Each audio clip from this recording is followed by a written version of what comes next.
walked by, this guy just drove by in a truck. He was like, "Fucking chinks." I was like, "Whoa!" And you know, like I never experienced that, so I'm not offended. Awesome. I'm more like, that was dope. Like I've never had that said to me before. You know, it was like a new experience. I was like, "Holy shit, that was a drive-by racist shooting." Like that shit was crazy. It's like fucking chink. I was like, that's what it feels like. It kind of burned my chest a little bit. You know what I mean? You're like, ooh, like a fine whiskey. So do you feel Korean? Does it feel like when you get up in the morning, do you feel, because like I just feel white probably, you know? You know, that's so interesting because like I grew up in like Sacramento, California. And, right. There's not that big of a Korean community there. Okay. And my parents, they ran and own, still to this day, a black beauty supply store. So predominantly the people that I grew up around were black. Wow. Yeah, I mean, so I had like a whole identity crisis as a kid because I was a Korean American and I wasn't even born in Korea. Wow. But, so you were like a kind of like made in America. Straight up, you know, even though I came here when I was 2, so you know, what do I really? Oh, you were made in Korea. Yeah, I'm an immigrant. You are straight up. Like I became a citizen like 8 years ago, 9 years ago. And then you got an urban hair care right when you got here. And did you like? Did you use a lot of like urban hair care products? No, I didn't. I could see with a finger wave. I will say this though. I did do a lot of nails for no goddamn reason. You really? Because you know that was the only. I was a little kid. My parents had me work at the store since I was like 3 years old. Oh, and you guys did nails there as well? No, we didn't do nails. We sold nail polish because we sold beauty supply to a lot of like other barber shops and nail stores. Oh, so you would put the nails. So you would. I would do my mom's nails. Oh, and that's shit. cool. You know, I mean, as gangster as possible and shit. So, blue on one side, red on the other. They just battled each other out. Just la da da da da. Yeah. La da da da da. That shit's fucking hard, man. It's not as easy as people think. Really? And I would try to do that shit with. Pissed me off because my little OCD and shit. I couldn't do it right. Still can't do it right till this day. Wow, it's just difficult, man. Yeah, dude, this is so cool because we have. I'm trying to think of everything. Everybody's so into like diversity these days, and so and so some of that started to make me feel like sometimes about like my circle of friends and what it's like and like the people that I work with, and it does make me think like on the road whenever I do comedy shows now. Like I want to have, I'd like to have a little bit of diversity in my lineup, where instead of it always just being like. A white. Before that, it was like a white guy that was usually the opener for me, or who I worked with. Not the opener. That sounds like. Like even on that topic of diversity, like I understand it's like the hot topic right now, but right. There's always people that go a little too extreme left or too extreme right. Like we got to be diverse. Well, they have to be dope too, right? At what they do, right? So a lot of the times, like I see, like forced diversity. You're talking about. There's a lot of forced diversity. And a lot of people who are vocal that I know that they're not my friends, but I know of them. They're like, yo, they're not giving me a chance. I was like, giving you a chance for what? You suck, right? You know what I mean? Like you have to be good at what you do first, right? You can't just like jump in the pool and expect everybody to think like, oh, I should give you a chance just because you're Asian now and that's the hot topic. Like, right. Be good at what you do first. Right. You know what I'm saying? Like, do you feel like a minority or not? No, I mean, it's hard to say, man. Like, one of the lessons that I learned, especially doing JK News, was that my bubble was really small. So, I would say stuff like, what's with all these, like, Asian kids complaining about, like, white people bullying them and shit. I'm like, that never happened. But what I didn't realize was that Sacramento is like one of the most diverse cities in the world. Yeah, when you get up to Sacramento, when I went to college was, the stereotype is like if you have somebody, like the very negative, bad stereotype is like if when you're in front of like a group of black people feel uncomfortable. But for me, I grew up around that, so it feels comfortable. Right. But when I was in front of a group of white people, I felt weird. Oh wow. I was like, these motherfuckers are judging me. I could see that. You know what I mean? I was like, oh shit, and it felt fucking odd, and I wasn't used to it. And specifically, like I call it like white humor. You know what I mean? Like I didn't understand white humor, so they would bust jokes, and I'm sitting there, I'm the only one not laughing. I didn't get it. And I was like, oh man, this is some white people shit. So when I went to college, that shit was like National Geographic for me. Like I was just observing people in the bushes. You know what I mean? Like look at them, look at the way they high five. It's way different. They don't do this, they don't do that. They just touch it, they walk away. I'm writing notes. I'm like, that's how I'm supposed to get in with these groups. You know what I mean? Like so it was like a wild thing to me, man. Yeah. And so like even like greetings, jokes, like even white people food, you know what I mean? Like I know white people like hamburgers and shit, but like I was so ignorant. Like I remember I talked to my friend Kale. I was like, yo, Kale, what do white people eat? He goes, what do you mean? I was like, aside from like hamburgers, hot dogs, he goes, shit, I don't know, casseroles? Yeah. I was like, what the fuck's a casserole? He's like, casseroles where you take stuff in the fridge and then you just put whatever in it. It's white paella. It's like the white. Yeah. What is it called in Asian culture? It's fried rice. It's fried rice. It's white people fried rice. Yeah. I was like, oh shit, that's your fried rice. And I started connecting shit. I was like, what we do is we take our chicken feet and we chop that shit up and we throw that. We throw like random shit in there. That's why like when I watched what's that show that Joe Rogan used to be on as the host, Fear Factor. That shit used to crack me up, dude. Oh, Asian people must love. How do Asian people feel about Fear Factor? This is a great question. It's just lunch. Yeah. You know what I mean? They would be up there and they would just be like, oh, like Joe Rogan's like, you have to eat fucking bull balls. And my parents are like, that's pretty good. Yeah. You know, and there's nobody's scared. Yeah, the parents are like, oh, I wonder what recipe they're going to use. Like, you would never see an Asian person on Fear Factor, dude, because it was just a normal Sunday. You know what I mean? They're like, you have to cross this river, swim, and then survive. I'm like, that's how I came here anyway. Yeah, that's, yeah. The Delta is flooding. Yeah, that's it. Wow, man, that's so crazy. Like somebody has to bring up a clip of just like a legit Asian person being on Fear Factor, because that's nothing. It's almost like they're faking it, huh? They're either faking or they think they're just recreating their life how they got here. You know what I mean? like Joe Rogan, like, you got to build this boat and go across and save that person. Yeah. That was me that year, man. You know, and they would just go over swim. You know, like it was so funny. Oh, is this it? No, it reminds me of Tyrone Biggums on Chappelle's show. Yeah. He handled everything. He was a homeless crack addict, and he handled everything on Fear Factor. And this is Rogan on the show? No. Oh, yeah, Rogan played himself on the show, but he eats a buffalo penis, no problem. He's like, oh, I get a free meal. So that's exactly what that shit was. Because they would talk about stuff on Fear Factor as if it was something nobody has ever eaten. But I grew up eating that shit. Right. Like this is... Oh, yeah, dude. When I was in Shanghai, even, I mean, and I know that's China and it's not Korea, but it's like the things they had like in a gas station as snacks. Yeah. The things they sold on a train as snacks. It was like talon, like animal talon, a hawk or some kind of...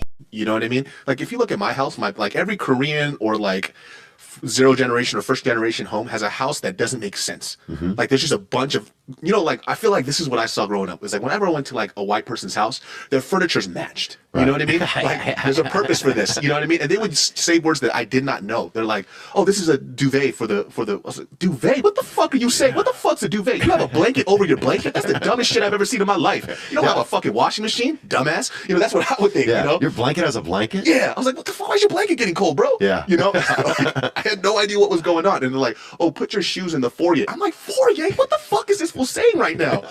You mean like in front of the door? Just say that." You know what I mean? And like everything would make sense. Like pictures would make sense. The frames match. There's plants here because of like it's organized. Yeah, like for us, it was more like this is a couch. You sit on it. We're gonna get this because I saw it at a garage sale. I'm gonna put it over here. And this, I'm talking about like poor Asian people. Right. If you go to my house right now, nothing makes sense. My house is brown in the front, yellow in the back, brick on the side. It doesn't make sense. Like I don't understand it. You know what I mean? And I'll tell my dad like, "Yo, this is ugly." He goes, "How's it ugly?" I'm like, "What the fuck are you? How's it not ugly?" So, but now tell me this then: is in Asian culture are they not as infected by like what the neighbors think and stuff like that as white people are? Like, what is the exchange rate on that kind of? I don't think so. Like, I feel like culturally, just like ethnic people, we kind of just mind our own business, which is something that I wish we didn't have, because like back in the day, like you get to know your neighbors so you keep your neighborhood safe. So that's kind of like that stuff of like, it's like integrated into our culture. In my personal opinion, from what I've experienced, is that we ain't no snitches. Right. You know, no matter what, like you're see nothing. Yeah. Like it's like what your neighbor could get murdered. Exactly, you know what I mean?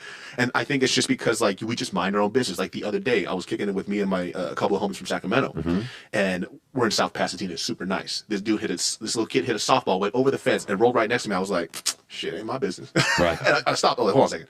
I should probably pick that up."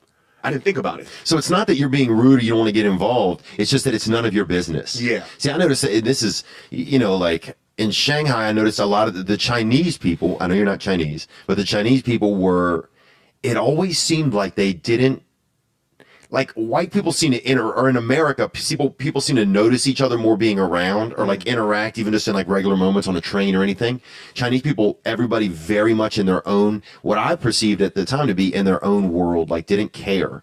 But you're saying, so some of that is more, it's not my business, so I don't, that's not my business. It's not my business, but it's funny because so it's not rude. They're not being rude. I don't think so. I think it's just a cultural difference, and I also too another difference is that like when Asian people, they care a lot about what their peers think about them, though. You know, so like when I would do stuff that was what I call unsavory, my parents would be like, "Well, what are they going to say about us?" I was like, "Who?" You know, the people at the church, you know, so how I dressed, how I spoke, how I behave, you know, and they're just like, "Oh my God, they're going to say this about you and they're going to say that." It's like, man, who the fuck cares, man? You know what I mean? Like, fuck the pastor, dude. I don't care. You know what I mean? I didn't give a fuck. You know, and that's why I ran into a lot of trouble. I actually got this from my mom, because my mom is like an I don't give a fuck type of person. You know what I'm saying? And so, but my father was a pastor, so they always clashed in that kind of sense. Oh, wow. Because my dad's like, you know, carry yourself a little better. You know, don't be walking around, and, you know, in Korean, she would just curse left and right. She goes, "I don't give a fuck." You know, you know what I mean? Well, are Koreans kind of like black people, kind of? No, it's what it is too. Like, and that's a hell of a generalization too. But I'm just asking, like, from like, how would you? I see, like, the cultural parallels that I saw with Korean and Black people is that number one, family's important. Number two, we also beat our kids a lot. Right. So that's where I connected a lot. You know what I mean? So like my homie would get beat with a switch, I would get beat with a bamboo stick. You know what I mean? It was like, and that's not even a racial joke. I would legit get beat with a bamboo stick. And that was the worst thing ever. I would love to get hit by a belt, a shoe, a fist, a foot, but the bamboo stick, I fucking hated that shit. Really? What is it about it? You know why? It's because that motherfucker was like so thin and slick, like you couldn't see it, but you could hear it. So all you see, my mom would be mad. She goes, come over here. I'll hear, and then I'm like, what happened? And then look at my shoulder. I'm like, ah! So you couldn't. That shit was ninja as fuck. Wow. I hated that shit. And every Asian kid knows it's that thin green bamboo stick that you can get in a 24 pack. Oh. And that shit doesn't break. So when my grandma would beat my ass with that shit, I remember when she smacked me and it snapped. I was so happy. And then right behind the couch, a dusty 24 pack. I was like, what the fuck? She beat me with the same stick for damn near 8 years, and she still had 23 left. No. Yeah, that shit had Honda Civic sticks, bro. That shit would go a long way. Wild, man. Sorry to interrupt the episode, but I've also been doing a lot of linoleum flooring. I'm from the flooring belt, where a lot of people, they was walking around and suddenly they wanted something different under their feet, and that's flooring. And you can learn about flooring or anything you want at Skillshare. Skillshare is an online learning platform, and it has over 20,000 classes in business, design, technology. Some of that, man, because that's fascinating. So in your culture, is Christianity the main, were you guys Christian? And if so, kind of what branch were you guys in? Presbyterian at first. Oh, yeah. When my father opened up church his own bells. church. Yep. So my dad, he opened up his own church because he's a pastor. So he opened up his own church afterwards where it was non-denomination. And so from that, long story short, I didn't know what the fuck I wanted to do. I just like talking to people. I like making people feel happy and good about themselves. Right. And I thought, maybe like ministry is my calling. And so, I tried it out for a couple of years and I wanted to do it. And I worked at my dad's church. And lo and behold, it's not my calling. Like being a pastor is one of the most difficult jobs on earth because. Is it really? Why is that? Anything bad that happens is your fault. It doesn't fucking matter. Either you didn't pray enough, and people are looking for that outlet, and it's understandable. Like church is what I call like a hospital for broken people. It's not for people who are perfect. You're looking for somebody to help you, and that's why you come to church. So when you're the leader of this group and you don't have these answers, and when you tell them things are going to be okay, and you should trust in God, and it doesn't happen, sometimes people get mad at you. And I wasn't very good with that. I grew up as a very angry person. So some of these kids, like I'm talking about, I should be leading them. Like I was so fucking petty. There's this kid. He said he was good at basketball, and I was substantially better than him. At the time. And as a pastor, you should be lifting this kid up. Yeah. He would go for a layup, and I would swat his ass. You know what I mean? Like, in the name of the Lord, bam, in your fucking face. Now go home and pray, bitch. Wow. I was that guy. I'm like, maybe I shouldn't do this. You know what I mean? Because he just wants to show off and have fun. But I'm like, man, I just got to humble him a little bit. He was like 5'3". And he's like trying to do all these fancy moves. And I would just, trip him a little bit. Yeah. Throw some dust in his face. Throw a little bit of the Lord in him. Yeah, you know what I mean? The God. Exactly. And so, like, I remember the last day I realized I couldn't do this, and it was because it's the same fucking kid. He was like this fucking rich kid.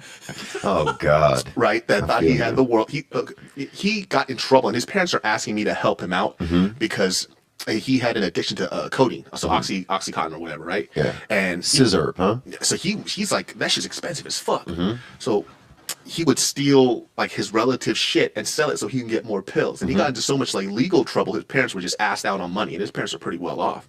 And this kid kept on talking about during Bible study how cool he is. And I got so fucking mad at him, I literally punched this desk in half. In front of the whole thing. Which is a very Asian thing to do. If you look at a lot of old Asian videos, they're constantly chopping stuff in half. And I sat there because like what happens is like church and culture mix too. Because it's still a Korean church. There's still Korean culture, but there's still Jesus there. Right. But I was too Korean. And so I got so mad. Like, it was like this flimsy table, but I still punched it in half. And I sat there and I was like, this is not for me. I hate these kids. I fucking hate them. If they go to hell, I'm like, well deserved. That's what I was thinking in the back of my head. Wow. And they're praying. I'm like, what are you praying for? You're not going to heaven. You know what I mean? Like, that's what I was thinking in my head. I'm like, oh shit, I need Jesus. Yeah. I can't be preaching. I need to go to church. Yeah, you need to be in this class. Exactly. And I'm trying to teach these kids about God when I'm praying on their downfall. You know what I mean? Like, you're low-key winking at the devil. Now, is the Korean church and white people church kind of the same? Oh no, it's way different, man. Really? Like, culture weighs heavy in like Asian American churches. It's like almost culture first, Christ next. You know what I mean? Like, we're talking about like you could go to like a Korean or Japanese church and you'll go there and it's not even your parents, and they could beat your ass.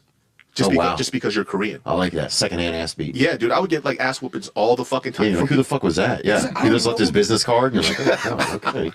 Like people would beat your ass in church, and they would tell your parents like, I beat him up because he did this, and then my parents would apologize to them for having them slap me around. Oh wow, so much honor. And then I would go home, and then I get my ass beat again. Wow. It's like, damn, dude, like what the fuck? You would think I'd be a lot better at fighting? You know what I mean? But I'm not.